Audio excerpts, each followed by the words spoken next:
Business Policy 495, Peru State College. I want to talk about a case analysis of Starbucks coffee.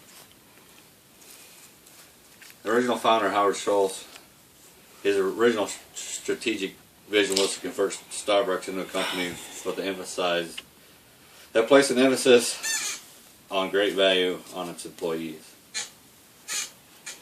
He wanted a slightly decentralized organizational structure which emphasized the importance of including employees in the decision-making process. Schultz wanted the image of the Starbucks to be an image where the employer cared a great deal for its employees, and the employees were proud to be part of the organization. 2010, the strategic vision changed just a little bit. It deviated some, but not a whole lot.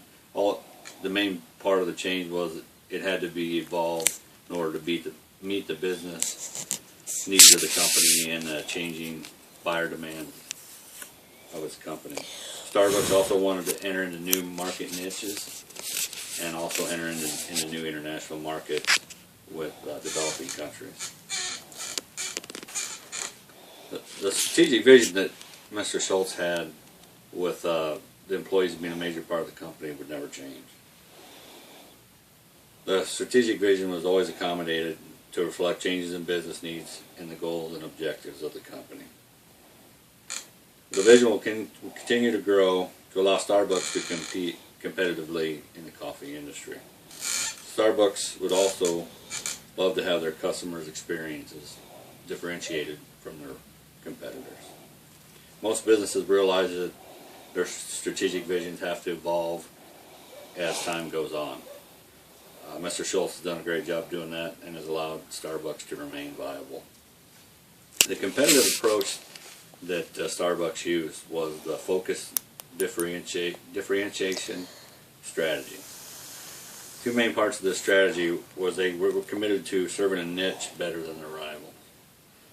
And they developed their strategic plan and their capabilities to serve the specific needs of that small market niche. Key policies and practices that Mr. Schultz developed within the company. His vision was still on letting the employees make the decision of the company. Starbucks also employed leaders that realized and had a vision that they had to expand the company in order to accommodate the fast growth that the Starbucks corporation was experiencing. The best policies that were installed were the outstanding customer service that each employee gave to their customer. They offered the highest quality products to their customers, and each store uniquely created their own ambience.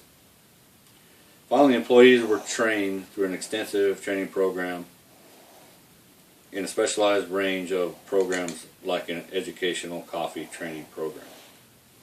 Okay, let's talk about the company values. Howard Schultz always wanted to be part of a company and a group of people that share a common vision. And I feel that he brought that to the Starbucks Corporation. He wants the company to create values that are guiding principles that employees could be proud of. Starbucks aspires to be the most respected brand in the coffee industry. Starbucks values their partnership with their employees so they can offer high quality customer service to each customer.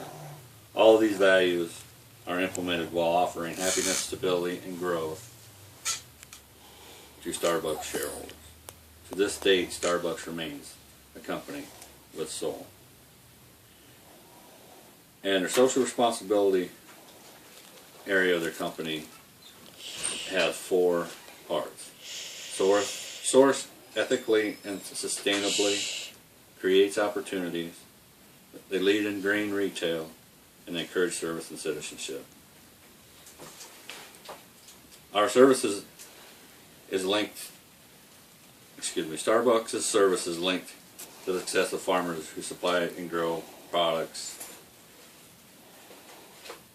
Helping people thrive helps ensure the long-term sustainability of the premium products that we offer all of our customers, whether Arabica coffee, tea, cocoa, or manufactured goods. We're committed to offering ethically produced and responsibly produced sustainable products of the highest quality. And then create opportunities. From the neighborhoods where our stores are located to where our coffee is grown, we're committed, Starbucks is committed to creating, investing in opportunities for people around the world.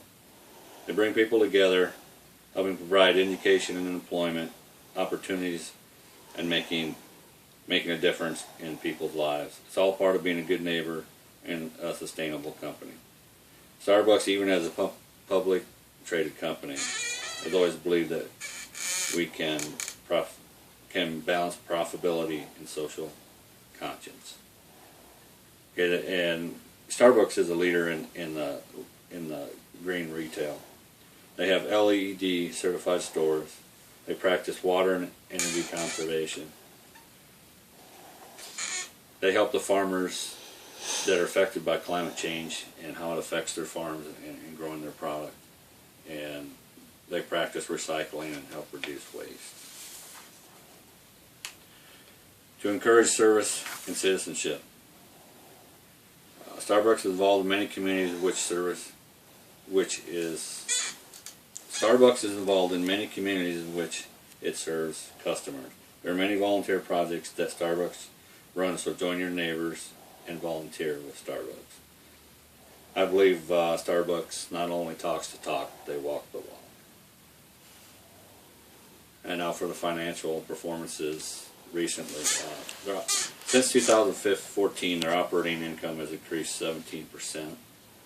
Their net earnings increased 33.4%, and their total revenues increased 16.5%. And this was all in 2015. So I believe that their financial performance is showing that Starbucks is making a recovery from the 2008-2009 economic downfall. Mr. Schultz, success or failure? I believe Mr. Schultz has done a great job as CEO of Starbucks. He has brought the company to the forefront of the industry and made it a powerful brand. The financial reports that I talked to you about earlier speak for themselves, and here's a few examples of how he brought this change to Starbucks. There's 900 underperforming company-owned stores in the United States that were closed. And the idea that Schultz has expanded into Japan and China is a good one. Japan, outside of the United States, has been the largest consumer of Starbucks product. This opens the door for Starbucks to open a multitude of stores in Japan. Okay, the current challenges that Starbucks face is the economic conditions in the U.S. and international markets could adversely affect their business and financial statements.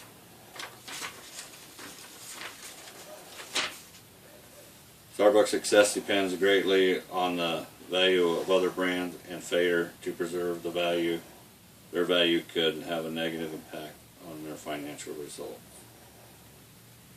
Incidents involving foodborne illnesses, food tampering, food contamination, and mislabeling their products could also be detrimental to their financial success. Starbucks relies heavily on information technology in their operations.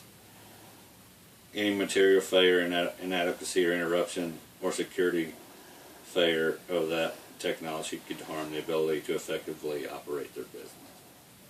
Starbucks may not be successful in implementing important strategic initiatives or effectively manage their growth. Starbucks is really growing at a fast rate, and they have to manage that successfully in order to be viable in this industry. An interruption of their supply chain could also negatively affect their profitability. And my recommendation is to be more aggressive with the prices. There's a lot of people that they alienate because of their high prices of coffee. Again, manage their growth. Don't grow too fast, too big, too fast. Continue to expand in international segments in your developing countries. Enter into strategic partnerships and alliances with established companies in these developing nations. One such partnership is with Pepsi Company. Cautiously expand in these new market segments with new products. Thank you.